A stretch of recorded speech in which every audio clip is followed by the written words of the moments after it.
नमस्कार शेतकरी मित्रांनो. तर आजच्या व्हिडिओमध्ये आपण एक महत्त्वाचा GR समजून घेणार आहोत. अनुसूचित जातीतील लाभार्थ्यांना 10+1 शेळी गट वाटप योजनेचे 2025-26 मधील नवीन नियम. म्हणजेच शेळी पालनासाठी शासनाकडून मिळणारी थेट मदत, किती निधी मंजूर आहे, कोणाला लाभ, अटी काय, प्रक्रिया कशी, सगळं या व्हिडिओमध्ये समजून घेऊ.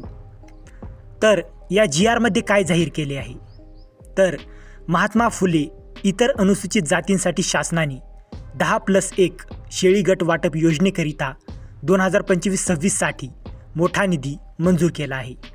या GRनुसार एकूण मंजूर निधी रुपये 1319.24 लाख, अंमलबजावणीसाठी प्रत्यक्ष वितरित निधी 791.54 लाख रुपये. तर हा निधी अनुसूचित जातीच्या लाभार्थ्यांसाठी ठरवलेल्या योजनेतून खर्च केला जाणार आहे. तर 10+1 शेळी गट म्हणजे काय, तर या योजनेत लाभार्थ्याला दिले जाणारे साहित्य म्हणजे 10 मादी शेळ्या आणि 1 नर शेळी म्हणजे बकरा. तर ही संपूर्ण योजना अंशतः ठाणबंद पद्धतीने म्हणजे एक ठराविक संरचनेत लाभार्थी निवडून थेट शेळी गट दिला जाईल.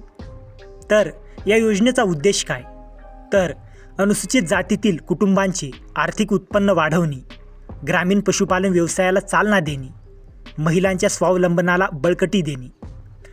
तर निधी वापराचे नियम पाहूया. तर GRमध्ये स्पष्ट सूचना दिल्या आहेत.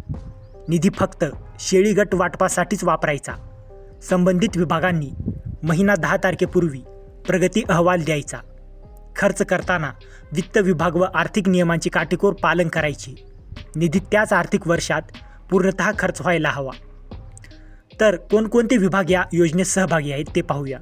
तर ही योजना सामाजिक न्याय व विशेष सहाय्य विभाग, कृषी व पशुसंवर्धन विभाग, जिल्हा समाज कल्याण विभाग, प्रादेशिक उपायुक्त, आयुक्त समाज कल्याण पुणे हे विभाग या योजनेत सहभागी आहेत. तर या योजनेचा लाभ कोण घेऊ शकतो, तर अनुसूचित जातीतून असलेले लाभार्थी, आर्थिकदृष्ट्या दुर्बल कुटुंब, ग्रामीण भागातील रहिवासी, संस्थात्मक पात्रता म्हणजे जिल्हाधिकारी, समाज कल्याण अधिकारी यांच्या यादीनुसार. तर यासाठी अर्ज कसा करायचा, तर ही योजना साधारणपणे जिल्हा समाज कल्याण कार्यालय, पशुसंवर्धन विभाग किंवा ग्रामपंचायत मार्फत जाहीर केली जाते.